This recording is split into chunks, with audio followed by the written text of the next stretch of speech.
بسم اللہ الرحمن الرحیم۔ السلام علیکم۔ اقرا حفاظ سیکنڈری اسکولز پشاور زون امید کرتے ہیں کہ آن لائن تدریس میں آپ کو جو کام کروایا جا رہا ہے آپ اس کو اچھی طرح سمجھتے ہوئے مکمل کر رہے ہوں گے۔ جماعت ہشتم مضمون اردو میں آج مضمون نویسی کا کام کرایا جائے گا۔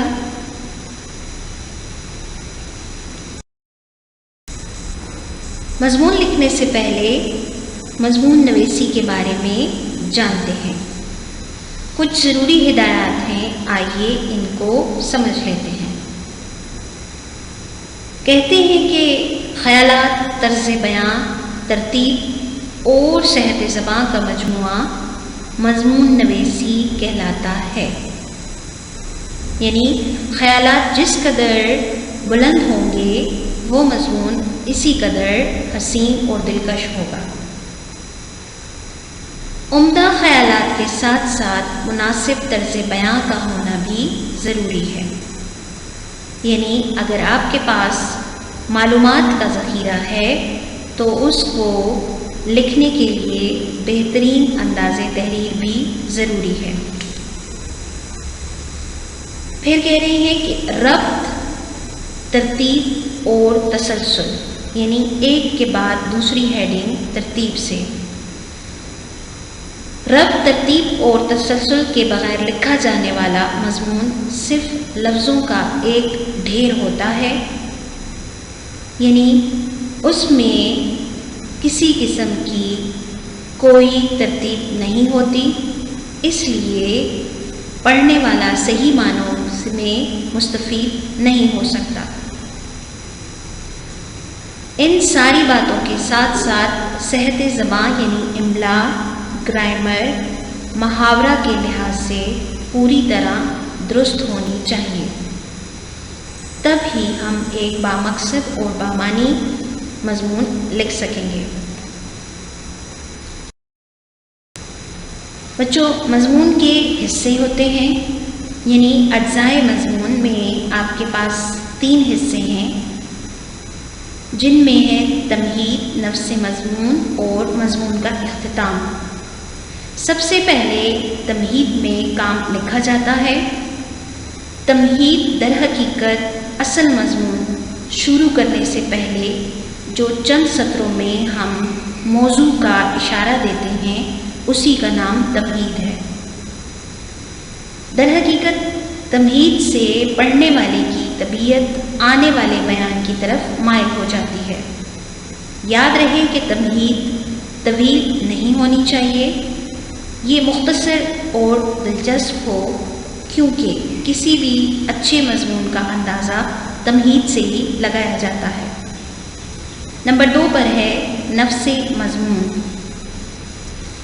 یہ حصہ مضمون کا اصل، اہم اور مرکزی حصہ ہوتا ہے، اس لیے اس کو انتہائی توجہ اور محنت سے لکھنا چاہیے۔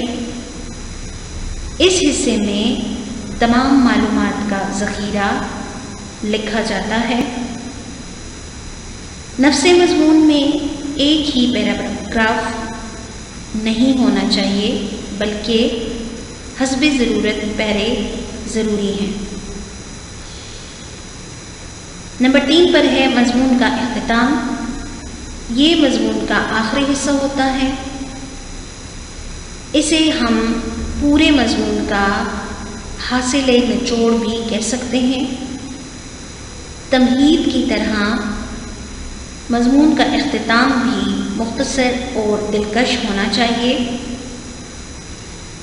نفس مضمون میں جو کچھ لکھا گیا اس کا خلاصہ یا ما حاصل آخر میں مختصراً لکھا جائے تو مضمون کا اختتام مکمل ہو جاتا ہے۔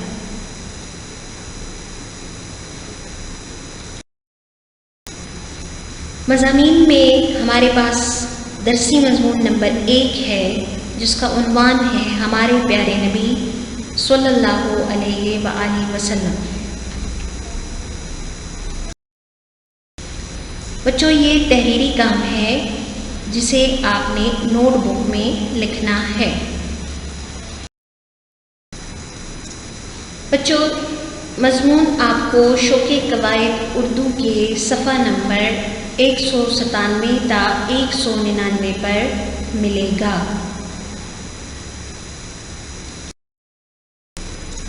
بچوں آپ کو یہ مضمون شوق قواعد اردو کے صفحات 197 تا 99 پر ملے گا۔ مضمون ہمارے رسول حضرت محمد صلی اللہ علیہ وآلہ وسلم۔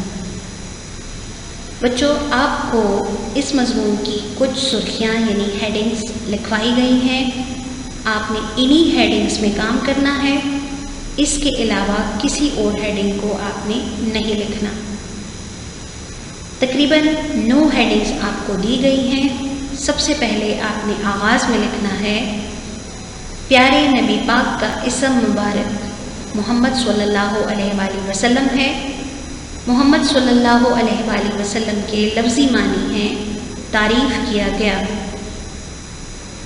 اس کے بعد ہیڈنگ نمبر 1 آئے گی رسولوں کی ضرورت، یعنی قدرت خداوندی نے رسولوں کی ضرورت کیوں محسوس کی۔ اس کے بعد آپ کے پاس اگلی ہیڈنگ ہے خاتم النبیین، یعنی حضور صلی اللہ علیہ وآلہ وسلم اللہ تعالیٰ کے آخری نبی اور رسول صلی اللہ علیہ وآلہ وسلم ہیں۔ اگلی ہیڈنگ ہے ولادت باسعادت، حضور صلی اللہ علیہ وآلہ وسلم اس دنیا میں کب تشریف لائے اس کے بارے میں لکھا جائے گا۔ پھر اگلی ہیڈنگ ہے حضور صلی اللہ علیہ وآلہ وسلم کے خاندان کے بارے میں۔ اس کے بعد اگلی ہیڈنگ ہے اعلان نبوت، یعنی کتنی سال کی عمر میں آپ صلی اللہ علیہ وآلہ وسلم کو نبوت عطا کی گئی۔ اگلی ہیڈنگ ہے تبلیغ دین، یعنی حضور صلی اللہ علیہ وآلہ وسلم نے اسلام کی تبلیغ شروع کی تو کس قسم کے حالات پیش آئے۔ اگلی ہیڈنگ ہے ہجرت مدینہ، یعنی حضور صلی اللہ علیہ وآلہ وسلم نے مدینہ ہجرت کیوں کی۔ اگلی ہیڈنگ ہے وصال، یعنی حضور صلی اللہ علیہ وآلہ وسلم اس دنیا سے رخصت ہوئے تو حالات کیا تھے۔ اور آخری ہیڈنگ ہے تعلیمات نبوی، یعنی اللہ تعالیٰ نے حضور صلی اللہ علیہ وآلہ وسلم پر وحی کے ذریعے جو احکام نازل فرمائے در حقیقت وہی ہماری اصل حیات ہے۔ بچوں سرخیاں آپ کو لکھوائی گئی ہیں، ایک بار پھر بتا دیں کہ آپ نے انہی سرخیوں میں کام لکھنا ہے، اس کے علاوہ کسی اور ہیڈنگ میں کام نہیں لکھنا۔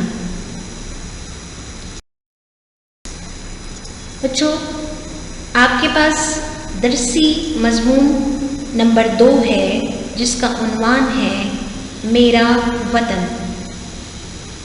یہ آپ کے پاس اگلا مضمون ہے۔ بچوں یہ مضمون بھی آپ کو شوق قواعد اردو میں ہی صفحہ نمبر 204 اور 205 پر ملے گا۔ مضمون میرا وطن یعنی پیارا پاکستان۔ مضمون کے آغاز میں آپ نے یہ شعر لکھنا ہے جنت سے کہیں بڑھ کے حسین میرا وطن ہے، ہم سر سے فلک کی جو زمین میرا وطن ہے۔ یہ مضمون کی تمہید یعنی آغاز ہے، آغاز میں آپ نے یہ شعر لکھ دینا ہے۔ اس کے بعد آپ کو درس سرخیاں یعنی ہیڈنگز لکھوائی گئی ہیں، آپ نے انہی ہیڈنگز کا کام اپنی نوٹ بک میں لکھنا ہوگا۔ پہلی ہیڈنگ ہے آپ کے پاس بانی پاکستان، یعنی پاکستان کے بانی اور محسن کے بارے میں آپ لکھیں گے۔ اس کے بعد اگلی ہیڈنگ ہے وطن کے باسی، یعنی وطن کے رہنے والے کون اور کہاں کہاں بستے ہیں اس کے بارے میں آپ نے لکھنا ہے۔ اگلی ہیڈنگ ہے پاکستان کے حوالے سے، یعنی پاکستان ایک زرعی ملک ہے اور اس کی کتنی فیصد آبادی دیہات یا زراعت سے منسلک ہے، اس کے بارے میں آپ لکھیں گے۔ اگلی ہیڈنگ ہے تعلیمی ادارے، یعنی وطن عزیز میں تعلیمی ادارے کون کون سے ہیں اس کے بارے میں لکھیں گے۔ اور اس کے بعد اگلی ہیڈنگ ہے اسلامی ملک۔ پاکستان ایک اسلامی ملک ہے کیونکہ اس میں کلمہ گو بستے ہیں۔ اگلی ہیڈنگ ہے تاریخی مقامات۔ پاکستان میں کون کون سے تاریخی مقامات اور کہاں کہاں ہیں ان کا حوالہ دیا جائے گا۔ اگلی ہیڈنگ ہے دفاع پاکستان، یعنی ترقی کے راستے پر پاکستان کو جو مشکلات پیش آ رہی ہیں یا افواج کو جن مشکلات کا سامنا ہوتا ہے وہ اس سے کس طرح نبرد آزما ہوتے ہیں اس کا احوال لکھا جائے گا۔ اگلی ہیڈنگ ہے زبانیں۔ پاکستان میں کون کون سی زبانیں بولی جاتی ہیں اس کا ذکر ہے۔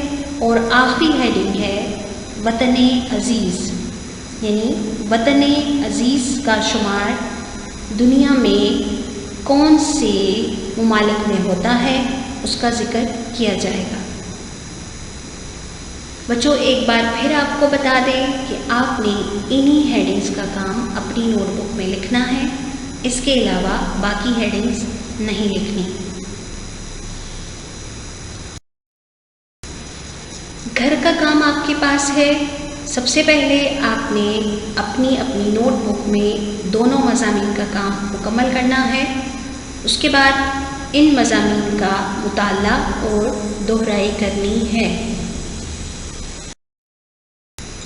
بچوں گزشتہ اسباق میں کروایا گیا تمام تحریری کام اپنی نوٹ بک میں مکمل کریں اور جلد از جلد جانچ یعنی چیکنگ کے لیے اسکول میں جمع کرائیں تاکہ آپ کا گزشتہ تمام کام چیک ہو سکے۔